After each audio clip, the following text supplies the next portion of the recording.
দেখেন আমরা মাজার বিরোধী মানুষ না, জীবনেও না। মাজার মানে জিয়ারতের জায়গা। ইসলামে জিয়ারত এটা একটা গুরুত্বপূর্ণ ইবাদত। আল্লাহ নবী সাল্লাল্লাহু আলাইহি ওয়াসাল্লাম বলেন, কুনতু নাহাইতুকুম আন জিয়ারাতিল কুবুর ফাজুরুহা ফাইন্নাহা তুযাক্কিরুল আখিরা। আপনার বাবা দুনিয়া থেকে বিদায় নিয়েছেন, আপনার মা দুনিয়া থেকে বিদায় নিয়েছেন, আপনার আত্মীয়-স্বজন দুনিয়া থেকে বিদায় নিয়েছে। কোন বলি আল্লাহর কবর পেয়েছেন, তার কবরের পাশে গিয়ে বলবেন, আসসালামু আলাইকুম ইয়া আহলাল কুবুর ইয়াগফিরুল্লাহু লানা ওয়া লাকুম আনতুম সালাফুনা ওয়া নাহনু বিল আসার। দোয়া পড়বেন, দুরূদ শরীফ পড়বেন, সূরা ফাতিহা পড়বেন, তিনবার কুল হুয়াল্লাহ পড়বেন, আল হাকুমুত তাকাসুরাত আসুল মাকাবির পড়বেন, সূরা হাশরের 3 আয়াত মুখস্থ থাকলে পড়বেন।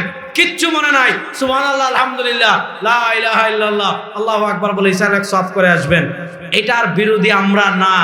কিন্তু আপনি যদি মাজারের নামে কুসংস্কার লালন করেন যে বাবাই বাচ্চা দিতে পারে, বাবাই মনের আশা পূরণ করতে পারে, বাবাই অমুক মেয়েকে আমি বিয়ে করতে চাচ্ছি, বাবা আমার এই আশা পূরণ করতে চায়, শুনেন তাকদীর পরিবর্তনের মালিক একমাত্র কে? আল্লাহ। এটা বিশ্বাস রাখতে হবে। তাকদীর পরিবর্তনের মালিক একমাত্র কে? আল্লাহ। আরে গাজী টঙ্গীর মুসলমান একটু জোরে আওয়াজ দেন না। তাকদীর পরিবর্তনের মালিক একমাত্র কে? আল্লাহ।